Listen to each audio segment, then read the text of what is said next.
Welcome to the second edition of the Midweek Matchday Live. This week we have Berks and Bucks referee Sonny Gill delivering a session centred around referee promotions. Sonny has enjoyed 7 promotions in the last 10 seasons, including a recent promotion to Level 2A, which is National League referee. It is well placed to deliver a session on how to achieve refereeing promotions. Sonny, over to you. Cheers, thank you. Hope everyone's well. So yeah, just a bit about me first. If you don't know me, I started refereeing 10 years ago. I was 24 at the time. I actually passed my course when I was 15, and I did a couple of adult games when I was 17 years old. But what put me off was trying to deal with adults on a Sunday morning who were half drunk from a Saturday night, and then going into a Sunday morning still being young and being overpowered and not having many man management skills. But hopefully, from my mistakes and what I've learned, I can obviously teach you younger ones who are level 7s in the group to obviously how to go about things. But I stopped, so I didn't referee till I was actually 24. And obviously since then, 7 promotions in 10 years, which ain't bad. Just been promoted to 2A. So I'll be refereeing on the National League and being a National League, Premier League 2, and then 4th official on the Football League and Championship. So it's a big step in my career now, obviously being part of the PGMOL. But obviously it comes with hard work, and hopefully I can pass on something to you guys today, and hopefully you'll learn something. And if you do, please give some feedback, because at the end of the day, I might be able to prove on my own sort of teaching for next time. But let's see how it goes. What we're going to start off with is I'm going to show you a little video. Let me see if I can share the screen.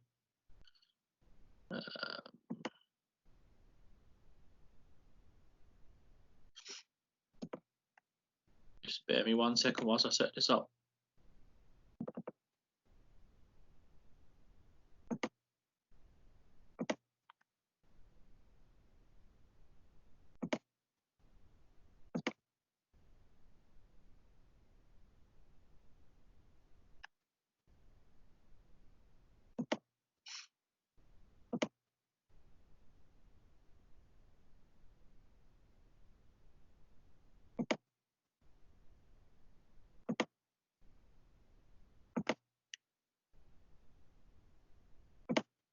Chris, it's not loading, mate.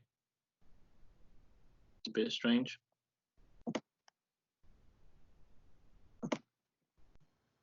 So I can see your screen, Sonny.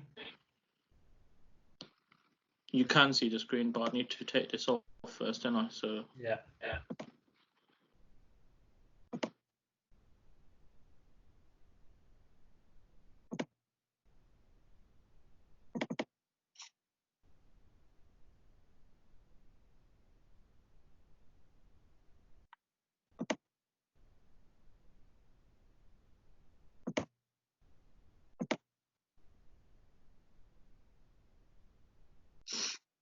no, it's not giving me the option to play it now, which is, hold on.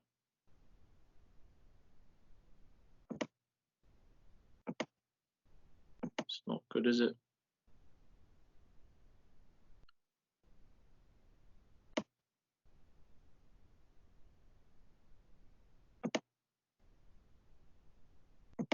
Chris, how did we do this earlier on? Is it that obviously you have to open the video up first and then share it afterwards?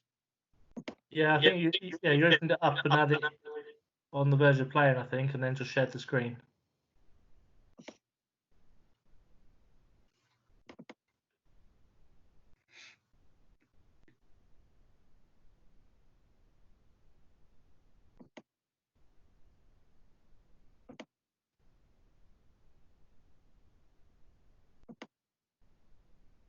No, it's not letting me share it.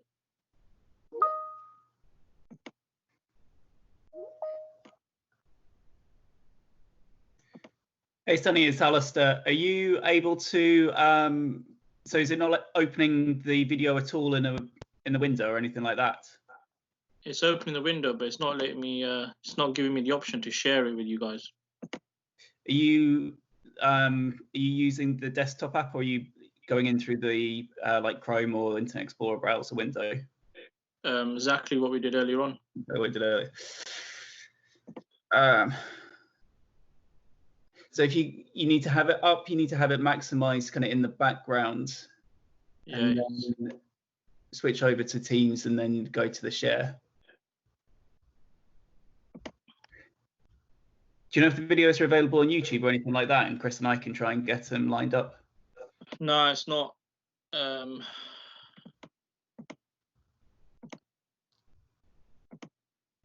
Sorry, guys, this is not a good start, but.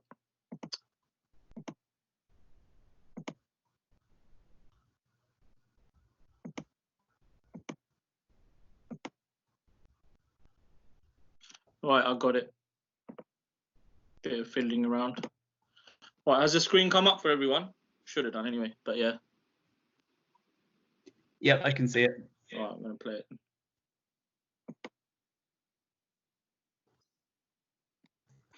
You got this? How you doing, mate? You all right? Yeah. Seen the ref? No, he must be late.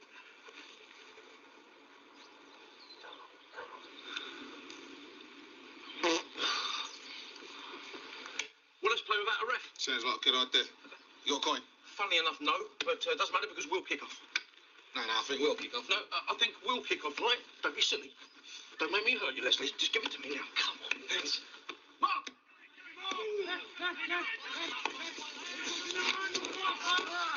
I think that might be a foul. What? You're having a laugh. I barely touched it. Early. Right. This way. My right. This way, Dad. That's not 10. 1, 2. That's 10 yards. That's not a yard. This is a yard. 1. Are you taking the mick? 2, 3. Wait. Who's your daddy? Who's your daddy now? Right. That's it. I'm had enough. I'm going home, and I'm taking them all with me. Not to worry, fellas. I've got one. This is stupid. One of us is going to have to be the referee. No way. I'm not doing it. Actually, it'd be useless. What about him? You must be joking. He's so selfish. Oh, my God.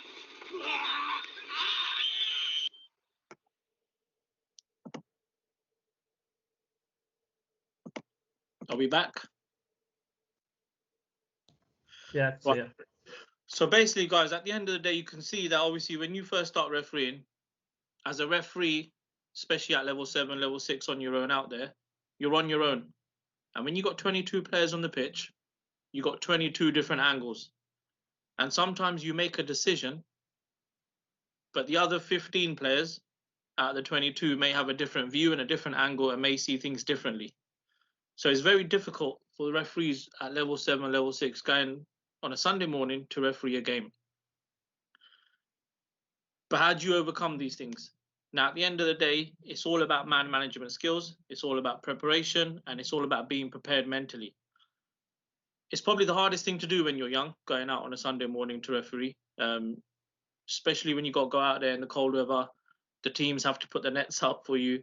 You got to take your flags for your club assistants. You got to check the pitch. You watch them warming up, and you think, "Oh God, what am I letting myself in for?" But you have to rise above it because we've all been there. And at the end of the day, if you've got an aim as a referee to make it to the top, then this is something you got to get through quickly, because the quicker you do it, the better it will be for you. Because once you achieve, I think, level 4 is when probably the real refereeing starts, and you start to become part of a team when you have assistants with you. So at level 7, what would I say?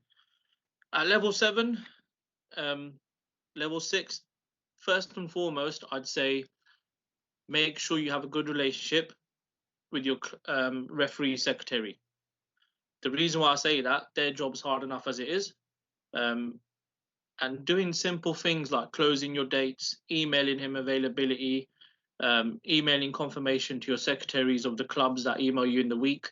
Things like that are so important, because if your referee secretary has trust in you to have an open relationship, then you'll be better off in the games you get, because he's going to be your best friend for the whole year. And that's very important. For young referees, don't think that you're doing them a favor. because at the end of the day, the referee secretary is probably doing you a favour to progress your career. Now, all I'd say is be open, be honest, and make sure you do your paperwork correctly first and foremost. So if you want to write this down, always have good communication with your referee secretary. Make sure he knows when you're available and when you're not. When you get communication from your teams on a Wednesday or a Thursday, on a Sunday league, you don't even have to reply on an email. It's always professional to even give them a call, because at the end of the day, an email is probably something that they receive every week. If you go out your way and make a phone call, that makes you a little bit different to everyone else. Even at level 4, level 3, level 5. When you get a match confirmation, as well as emailing them, I'd always pick up the phone on a Friday and call your secretaries. And just say, if you're level 7, just say, look, are your kit colours all right? Is the pitch okay? Are we going to be there on time to do the nets?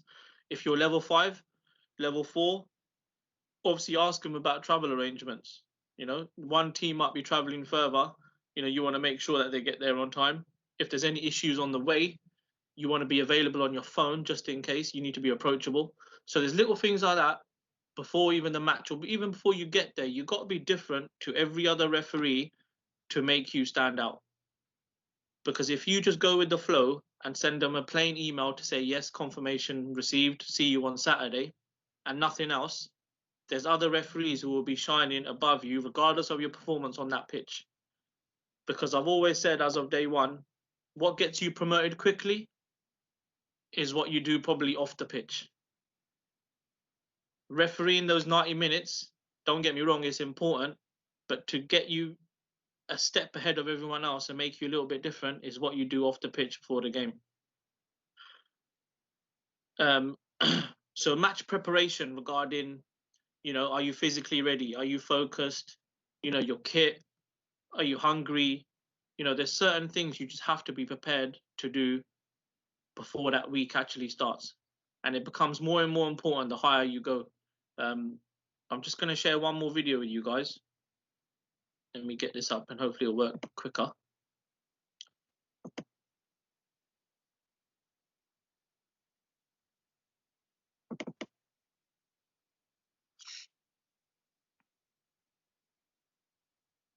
When you arrive at the stadium, immediately the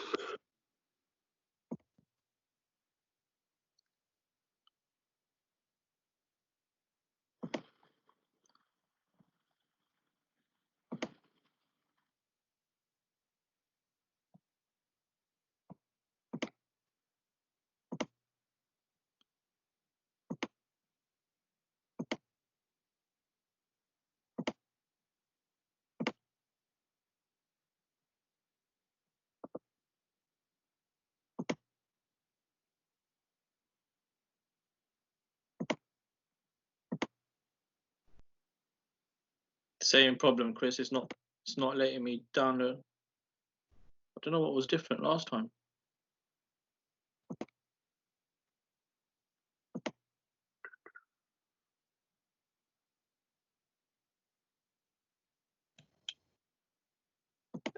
Have you got it maximised? Nah.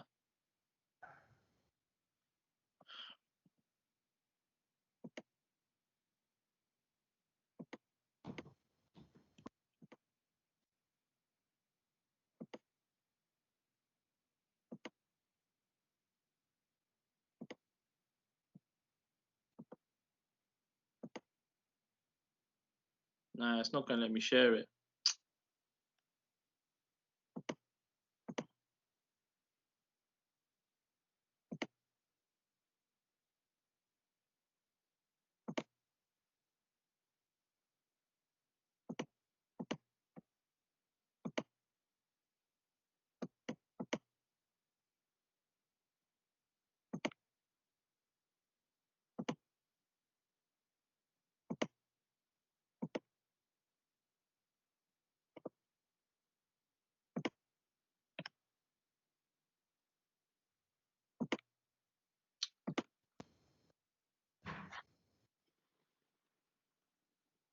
Do you want to just move on, Sonny?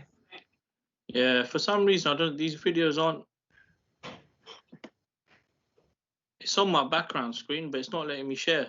It's not giving me the option to share it, which is not good.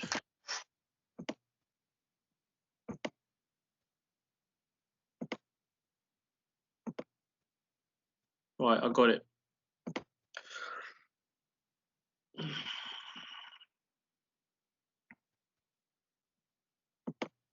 When you arrive at the stadium, immediately the first thing you do is get your kit out to make sure, once again, even though you've checked it 20 times, you've packed it the night before, you take 2 of everything. You take 2 whistles, you take 2 watches, you've got 2 pairs of boots, you've got backups for everything. You want all of your mental energy and focus to be on the game.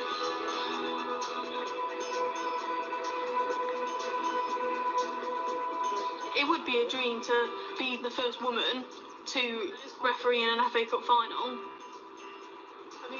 There's been a massive development in women's football in the past few years, but say when I was growing up, there wasn't any way of pursuing a career in the women's game at that stage. So I thought, if I want to stay in football and for it to maybe be a career, I've got to look at maybe different pathways other than just playing. Mum said I needed to get a little part-time job. There was no way I was going to go do a paper round, so it was kind of a good little earner.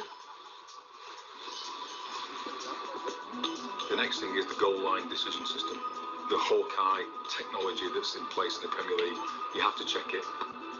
Those tests involve putting the ball up into a top left-hand corner. It activates by the watch vibrating and the word goal flashing on the screen. It's the greatest sport in the world, to be honest. I spent about 17 years as a professional footballer before I got into refereeing. And if your legs can't do it anymore and you can't play anymore, so why not referee?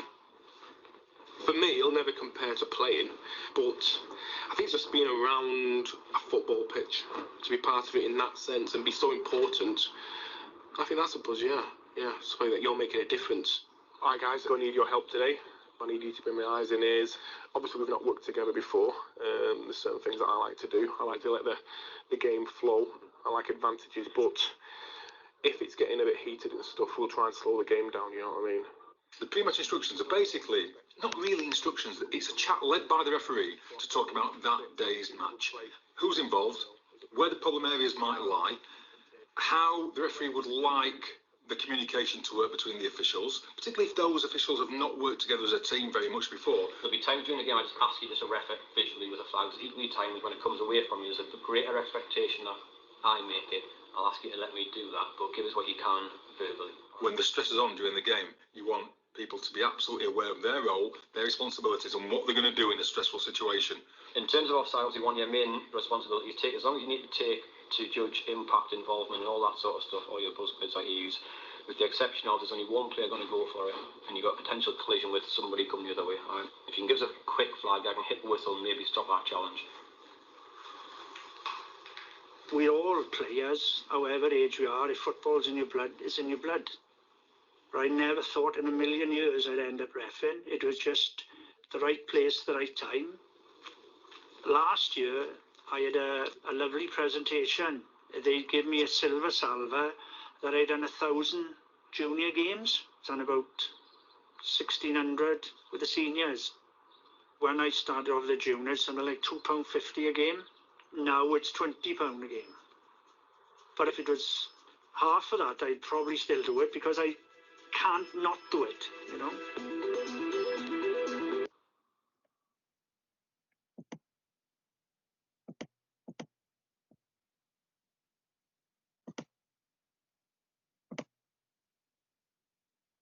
All right, guys. So yeah, match preparation is key for any sort of level.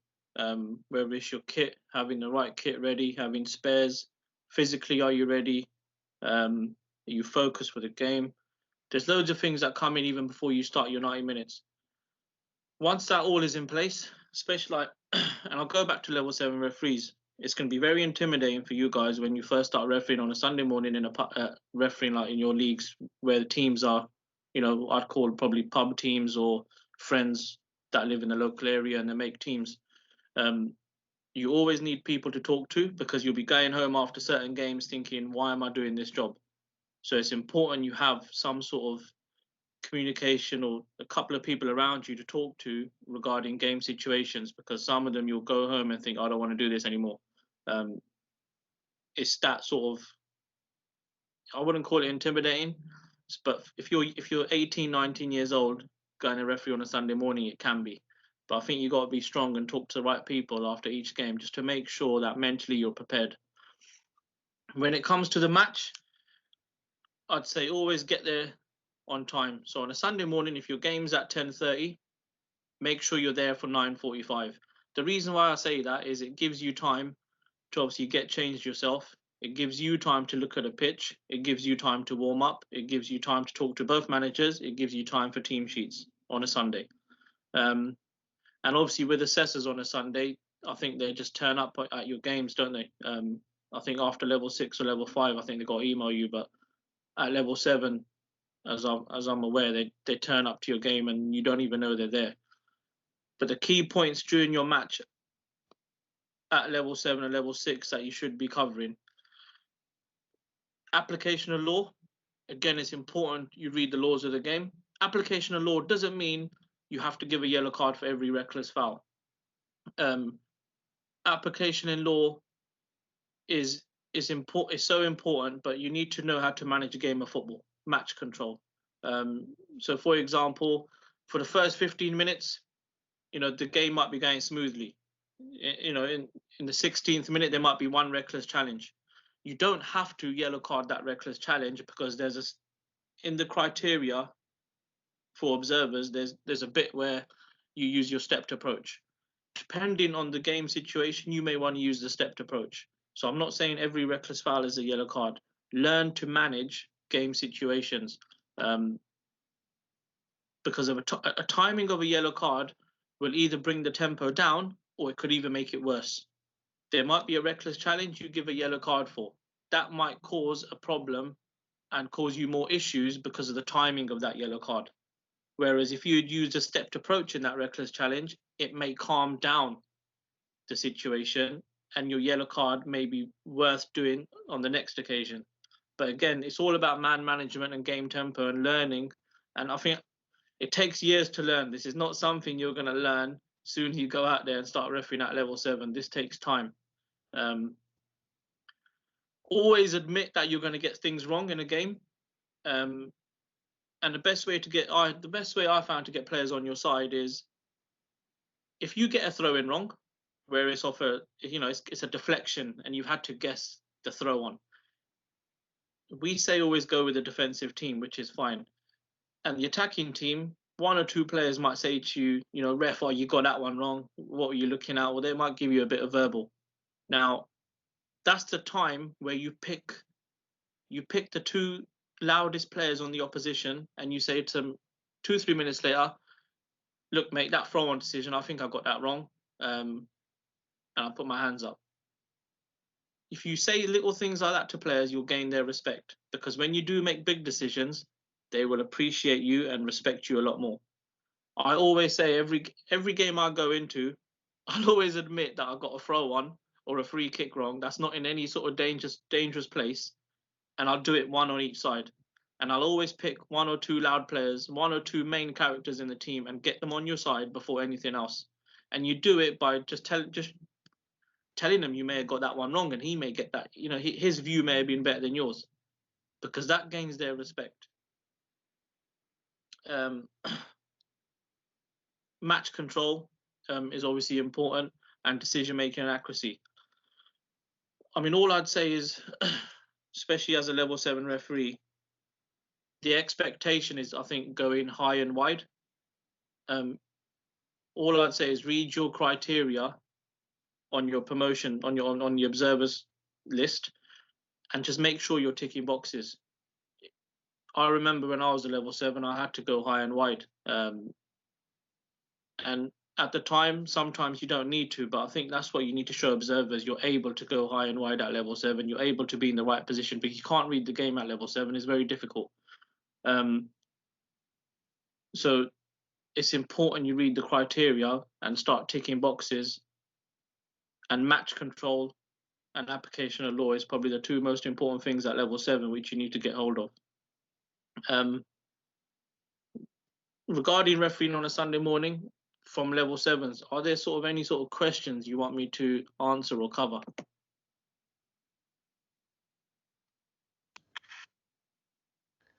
I have asked Sonny if they want to put their questions in the chat or raise a hand, they can do. I've got nothing at the moment, but I will have perhaps in a moment or two. No problem. Because obviously I can talk to you about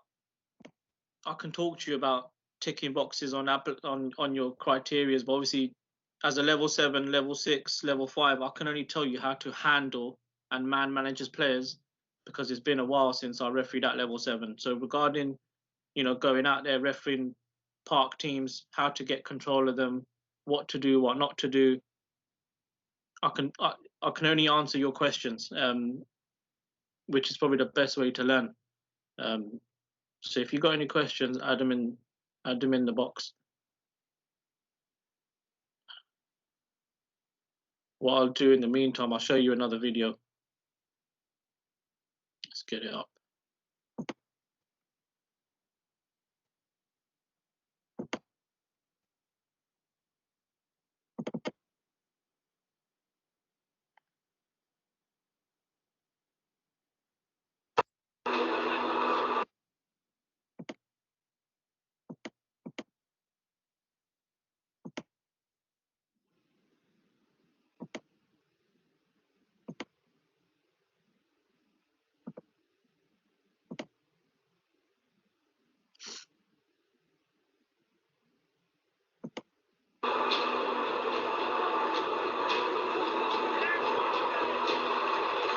During your pre-match warm-up, you visualise situations as you're warming up. You try to warm up in the areas of the field where you're going to be working.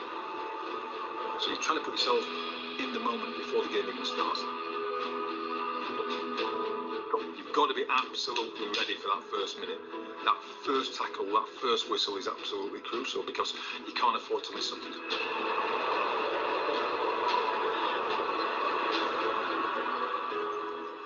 When you first start out, you actually don't even have an assistant, so you're basically just on your own. That was a shock. In the first game, I was in the dressing room on my own. And like, wait a minute, there's no teammates, there's no help, there's nobody here to help me or guide me. And obviously when you're out there, you're kind of in charge and everything's on you. You're the most important person there, really. Yeah, that first game, it's bizarre, because like I say, I was still playing, so I'm used to being on the opposite end, sort of reality checking away. Sort of, bloody hell, I'm in charge here. So I've got to sort of control these. I've got to make the decisions. Tony! Dog shit on pitch. Dog shit? You don't want to slide in that, do you? Head first. Sunday league football can be quite interesting. Lots of the guys have, usually half of them are hungover. And some of the stuff they come out with, it's outrageous. If you get out your car at some of these grounds and there's some ref, isn't it? You're down there and you're walking and it's filthy, they haven't cleaned it out. The referee from the previous week has cleaned his boots banged them out on the floor, and he's cleaned them in the shower.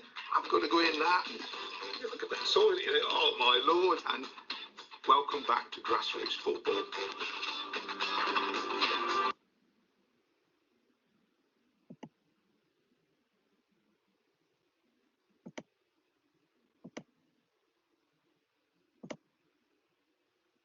Do we get any questions?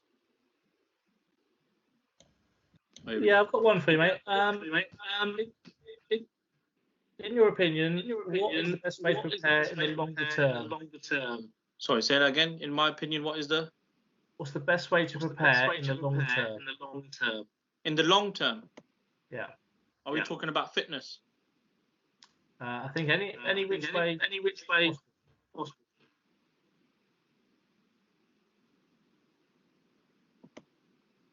I mean, to prepare in the long term, I'd always say, don't get any bad habits.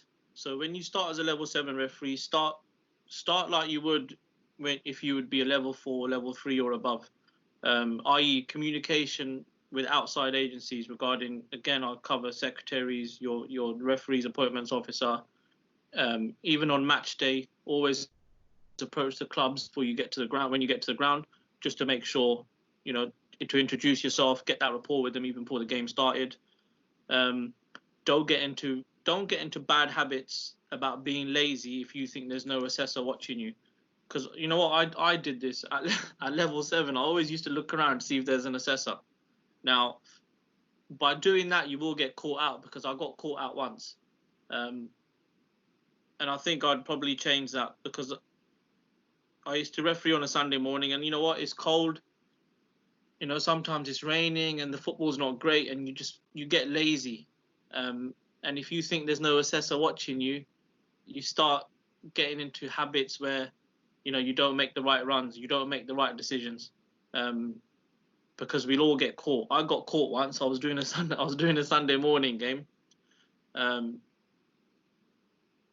for some reason, I wasn't enjoying it. I wasn't running enough. I was refereeing from the halfway line, and at half time, I see someone in the distance, and he called me over at half time, and it was an assessor.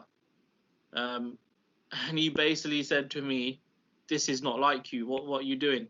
And I didn't know what to say. And I basically was honest with him, and I said, "Look, I just haven't been bothered, and I apologize. It's just not been my day." But luckily, he turned around and said to me, "Do you know what? In that second half, you work twice as hard and actually show me what you can do." And I did. But not every assessor will be like that. So in a way, I was probably lucky that it was him and not anyone else. So get out of bad habits. What else can I say? Physically, just remember, obviously, once you get past level 5, fitness tests come into play. And obviously with fitness tests, I'd say if you leave it till the last minute and think you're going to go pass a fitness test without training, you'll probably end up failing it. So in the long run, you got to make sure you're physically fit. Even if you're level 7, train to be a level 4 referee. So find out what the level 4 fitness test is, and make sure you can do it at level 7, because when the time comes, it'll be a lot easier for you, because after level 3, the higher you go, it only gets harder. And the higher you go, if you got aspirations, I'll show you another video now. If you got aspirations, this is the sort of stuff that we have to do on a regular basis. Let me open a video for you so to give you an idea. Just while you're doing that, Sonny. Yeah. Would you say is actually worth level 7's, like you say, digging out the promotion criteria, looking at the fitness testing, and doing all that now, whilst we're in this sort of a bit of a period of no football? Yeah. Just making sure they've got that basics ready for when it does come in at their level, when they get to that level, that it's almost come a second nature. Yeah. So what am I doing now? Is that what you're asking? No, I was saying about the level 7s and 6s. Yeah. Should they, whilst there is a period of no football, should they be getting to grips with a lot of the assessment criteria, fitness test criteria? Yeah. I mean, at the end of the day, I mean, now's probably the best time to read up on the assessment criteria, training, because there's no football. So physically, when football comes back, you may think you're fit, but match fitness is totally different. So if you've got no football for now, well, we've had no football for nearly 3 months, and for level 7, level 6, it could be another 3 months. So I'd say do all your background work now, get ready to learn that criteria, learn what you have to tick during a game, and you know what? Yeah, stay fit, because I think training is hard to train, but if you stop, it'll be a lot harder for you to come back. And obviously, like I said, the higher you go, I think now we get 2 fitness tests a year now. So I have a fitness test in July and one in January. Once you get to 2B and above, you also have a fat test. So if you're not physically, if you don't look physically fit, if you don't look the part, again, you'll get if your body fat percentage is over a certain percentage, you get told you have, say, 4 months to sort it out, otherwise you get demoted, or you don't get any fixtures until it gets sorted out. So you can see the higher you go, it gets very strict.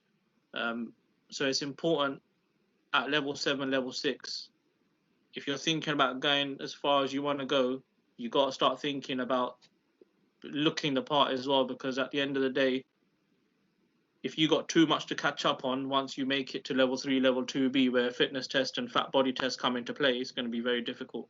Because obviously, as you know, it's not easy to lose weight, especially once you've gained 5 or 6 stone, which you didn't need to. But let me play this video regarding the training.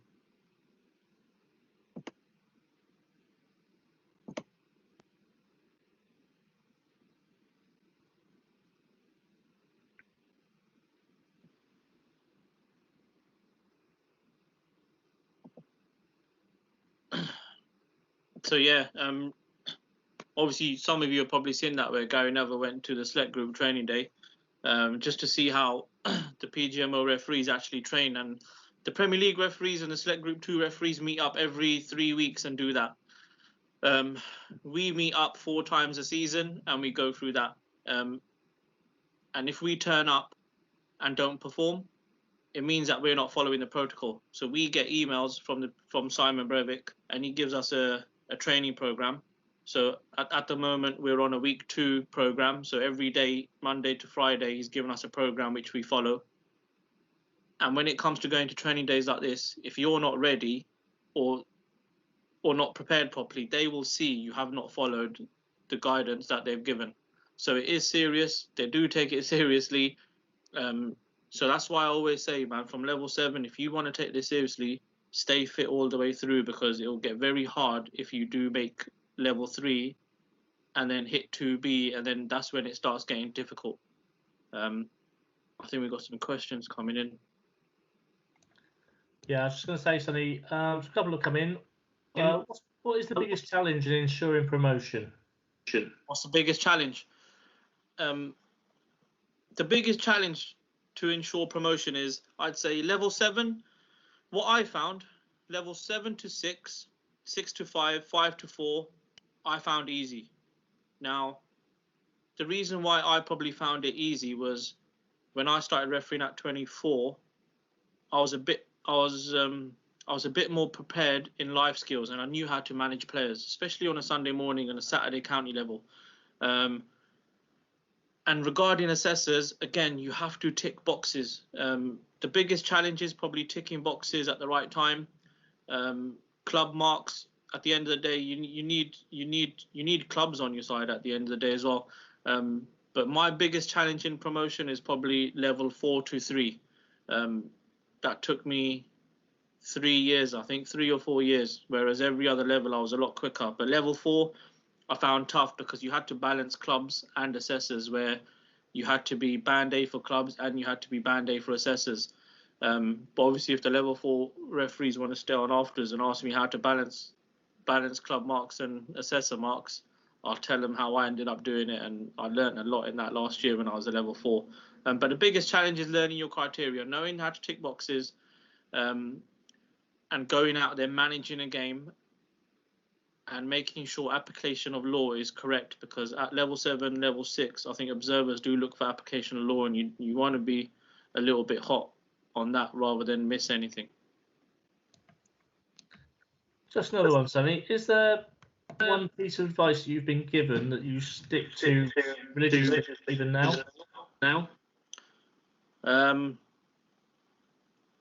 Yeah. I've always been told, after I got told when I was level 3, the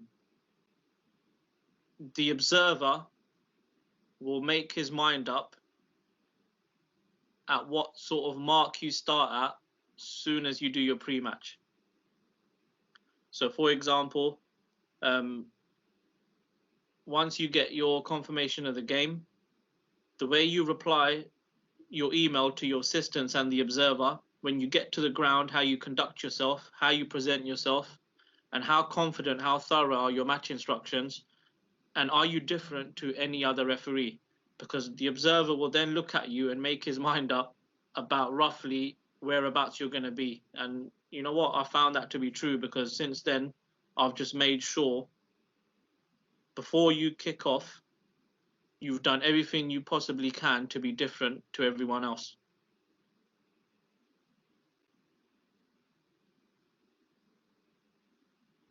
Okay, mate. I've got one here coming. It's probably about supply and contrib level. Yeah. Is there anything in particular you found that clubs don't like in terms of referees doing the other pre-match during the game afterwards, etc.? Clubs, you can't be arrogant. You need to be approachable, and this is why I say the best thing to do is when you get your confirmation from a club secretary on a Tuesday or a Wednesday, as well as replying to them on an email, I'll always give them a call and introduce myself over the phone, because then it becomes a bit more personal. And when you see them on a Saturday, it's like you already know them. I learned very quickly that whenever I saw match secretaries and clubs at clubs on a Saturday, you have to be approachable. And a little trick is probably when you get to a game and you see the managers from both sides, I'll always approach the manager and ask him how he's doing, how's his season, what how have your games been over the last 4 weeks, because that's where you gain your respect, because half the time it's the managers telling the club secretaries of how they want to mark you after the game. So for me it's important you're approachable, you're honest. Always see the managers before you warm up or when you're having a walk on the pitch. And if there's a major decision to speak about, be honest about it and give them a reason of why you came to that decision, instead of saying, oh, it was a penalty because I had the right angle and I thought it was. I think communication is probably the biggest challenge, and if you can't communicate properly, then I think clubs don't like it. Okay, mate. I've got just one more for you, I think. Unless anyone else puts anything in the chat in the next couple of minutes. Obviously, for yourself, it's a personal question to you, really. What's going to be your goal in refereeing from now on? What's going to be my goal? Yeah. Get promoted again. To be fair, when I started refereeing at level 7, the goal was to become a Football League referee. That should be everyone's dream. If you love the game that much, your dream shouldn't be the Premier League, because you're looking way, way too far ahead. If you look, for me, it was to be Football League middle. And after that, anything's a bonus. But every season I go into it as I want to get promoted and I want to be the best. I don't look at it any other way. And I know observers and I know coaches, FA counties always say to referees, when you get level 5, give yourself a year or two. When you get to level 4, give yourself a year or two. But I was never like that. I wanted to get promoted that same year. And that's just the way I've always been. So how about now? Now we've gone up a few levels. Is it the Premier League being the ultimate goal still? Now, anything I do now is a bonus.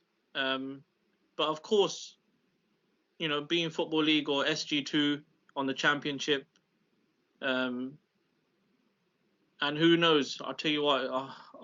In a couple of years, I can tell you whether I can make the Premier League, but it's not easy. If you think of it this way, there's 40,000 qualified referees in the country, and being a 2A, I'm now in the top 120. To be in the Premier League, you got to be in the top 24. It just gets harder and harder. But I think what I've achieved so far, I'm very proud of. But I think Football League Championship is the main aim. So yeah, hopefully promotion again at the end of the year. We'll see. Okay, mate. And very finally, I'm going to turn this around to your family slightly. Any refereeing rivalry between you and your brother? To be honest, no. Obviously, I don't know if people even know, but obviously my dad's a Football League observer. He was Football League middle for 11 or 12 years. My brother started refereeing the year after me. He's now a Football League assistant. And is there any rivalry now? I think every year we've always wanted each other to get promoted. He's obviously gone the lining route, I've gone the refereeing route. So now, as of last year, it's a little bit different for both of us because he's got different aims and I've got different aims. Obviously, when we were coming through level 5, level 4, level 3, I think we stuck together and just made sure that if I never got promoted, I'd made sure he'd get promoted, or if he never got promoted, I'd make sure I'd do it. So always giving each other advice, and you need a good network because at the end of the day, by not sharing information, that other person is not going to stop you getting promoted. You're just stopping yourself gaining a learning experience from someone else, which you can also share.